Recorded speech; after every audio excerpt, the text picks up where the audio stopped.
job. Hi, and welcome to week 1 of Puppy Day School with Luke. He has had a fantastic first week. Hi, buddy. Hi. I am going to run through a couple of the exercises we've been working on this week. And I'm also going to then send you to another link that goes into kind of really good discussions about our training foundations, utilizing treats, things like that. But I just want you to kind of see where the progress we've made this week with our buddy. Hi, over here. Afternoons are a hard time to videotape, but that happens to be when my assistant is here. It's hard because the puppies are a little bit more tired. They're not as enthusiastic about our training. So one of the things beyond the actual foundation skills that we're practicing is just rewarding all the time for nice behaviors that the dog offers for you. One of the things that I really try to instill in a puppy is figure out how to get the things you want without being told all the time. Meaning, I don't want to have to constantly, it would be similar to like constantly having to remind your kids, say please, do this, do that, use your best manners. So part of this is, hi, up, up, up, up. Walk up to me and know that sitting calmly gets you lots of rewards. I'm just using kibble right now. I'm just doling out lots of kibble. I save my really good rewards for when we work on harder behaviors or when I'm not giving as many in a row. But again, I continuously offer rewards when the puppies offer me nice behaviors. All right, so one of the things that we're working on, and we work on all through even my advanced level programs, is name game. Name game, again, is not about teaching your puppy their name, although it is when they're young. It's about teaching your puppy, stop what you're doing, find me, find out what I need, okay? And your puppy hears their name a ton, and it's not always, in fact, a lot of times it's not associated with anything good. Luke, no, Luke, stop that, Luke, don't do that. So they tune that out now, and they just are like, whatever. I want that dog to think when they hear their name, oh my God, it's like ears perk up, run over, find me, find something great is gonna happen for you. We create a lot of value for their name. So I'm just gonna move this mat out of the way here.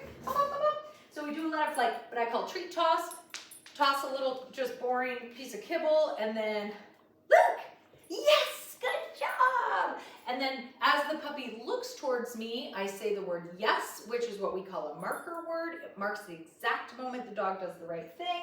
Yes, good job. So again, sit next to me, awesome. Be calm, awesome.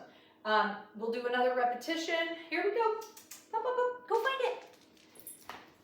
So marker word, and then look. Yes, good job. And then puppy gets to me, and then treats appear. Okay. I do not wait for any other behaviors to happen. I don't want to incorporate sit with name game. Eventually, I can do lots of behaviors together, but it's imperative that your dog understands what it is they're getting rewarded for. Example, if I did name game, here, go find it. If I did name game, look, yes. Wait for the puppy to sit, reward. The puppy's gonna think, I got rewarded for the last thing I did. So this becomes all about sit and not about name game. Again, down the road, more advanced things we can link together. Here you go, go find it. So I need to be careful about my timing. Look, yes, good buddy. And make sure the reward happens as the puppy is right in around my knee level. I keep my treats hidden until I can put my hand on that puppy. Ready? Go ahead, go find it. Good job, look. Yes, good boy. I can even do a, look, gotcha collar grab. He kind of fell into a sit just because I was busy blabbering. So name game. It is, if you think about it, if you can't get your puppy's attention, it really doesn't matter how many skills they know down the road. I have dogs that are, when they're kind of in training mode, are amazing. They could do, sit down, roll over, the high five. They could do like a whole chain of things. But the minute they get into any distracting environments, I say their name and they can't refocus on me. that means that's a dog that hasn't spent enough time or effort working towards excelling at name game. It's so important. You can't overdo name game enough. How much do you practice? Incorporate your practice into everything you're doing. You should have to spend 0 extra time with your puppy. 0. You're already spending a lot of time with your puppy. So, you know, I always tell people, be a training geek. Have, you know, if you don't want to walk around with one of these, which, you know, I don't know why you wouldn't want to do that, but, you know, if I'm around my puppy all day, even if it weren't my job, this is what I would be doing. I need to have access to my treats all the time. If you don't want to do this, stick a little baggie in your back pocket. Have access to stuff when you are interacting with your puppy, because otherwise you miss a million different opportunities for rewarding, okay? So the other most important thing that we're teaching is hand targeting, okay? And everybody thinks it's silly, doesn't really understand the value of it, but in my other videos, I will describe why hand targeting is so important. Ready? Touch! Okay, if the puppy's already down and again, tired, I'm gonna get this puppy up, moving around a little bit. Let's see if we can find a fun toy. Where's this one? This one's lost its squeaky, but okay. So when I get a tired pup, I wanna have him a little bit, what's this? What's this? Get it? What is that? He saw that bone and now he's like obsessed. What is that? Get it? Get it? Get it? How about this one? What's a pink flamingo? Ready? He's like, nah, I'm gonna go hang out on this bed right now. Touch. Yes. Okay, let's just sit down to it here. Touch. Okay, if the puppy sits, that's not what I'm looking for, so I'm gonna stand up. Excuse me, add some movement again. Touch. Okay, if the puppy doesn't move, I'm going to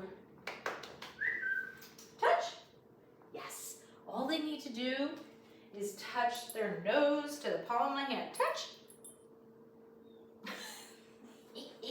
And if I don't get that right away, then I'm gonna put my hand away and try again, but I need the puppy to be, no, go find that. Go find that.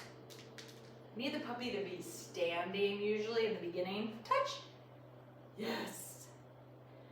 So all it is my hand coming out to the side. Look. Touch. It's so tight. It's so hard. Again, I'm just gonna sit here with you. Come here. We're just gonna get right on here. Oh my goodness. Oh, so hard to be a puppy. There's so much to do in a day. So really, the first week are some of the most important skills that we introduce, and they tend to be things where people are like, I don't know, like, how cool is that? Well, you know, it might not look cool, name game, might not look cool, hand targeting, but what's gonna look really cool in 6 weeks is, or 4 weeks, or whatever we're doing, is that I can get your puppy to be running around in the yard, playing with other dogs. I can say their name, they're gonna stop on a dime, turn and look at me, find out what I need, run towards me. It's the basis of come when called. I can get them to hand target from across the yard. Again, movement towards me. I can distract them from different things when I'm out and about. If they're wrestling with the kids and it's too rough, I can say touch, the puppy runs over and touch. Don't do that yet. Practice starting where you're in a very non-distracting environment. That's the most important thing. We work in a quiet place where there's not a lot going on, like this, like in a living room. And when your puppy gets to be really successful, you can then maybe go outside onto a deck.